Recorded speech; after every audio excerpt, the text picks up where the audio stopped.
Hi everyone, I hope you're doing well. So just another quick video for anyone else who's below retirement age.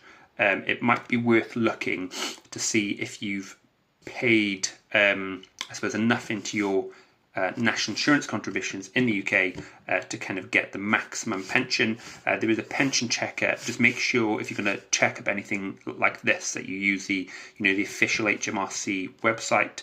I know if you have the HMRC app, you can also there's an option there to kind of check if you effectively paid enough national insurance to get the maximum pension contribution payout, I suppose, per week. And if you haven't, it does give you the option to effectively buy it. And effectively, it's not financial advice, but if the payment in is going to equal payment, more payment out than you put in, then maybe that's a good way to spend money at the moment. I'll link to other videos that I've done. Like cash ISAs are above inflation at the moment, and I suppose even if you're going to go into something like a stocks and shares ISA type product or what have you, especially if you're going to be paying tax. Obviously, the tax year is coming up, so that the deadline on these things is in a couple of weeks' time.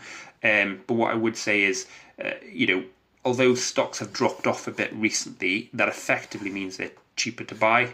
If you're talking about individual stocks, obviously very risky to buy individual stocks. But if you're talking about collections like S&P 500 indices and things like that, obviously those are, they're lower than they've been for quite a while. So obviously if you do buy them, you're effectively getting them at a low price in the hopes that they would over time, and bear in mind this could be years, they could climb in price again, and then obviously to be, outpace inflation and outpace what you get on something like a cash ISA, like a low risk product. So obviously not financial advice, but if you're looking to do something like that, it's maybe a good time to look around. A lot of providers are maybe incentivizing things to be done now because the financial year is ending in 2 or 3 weeks.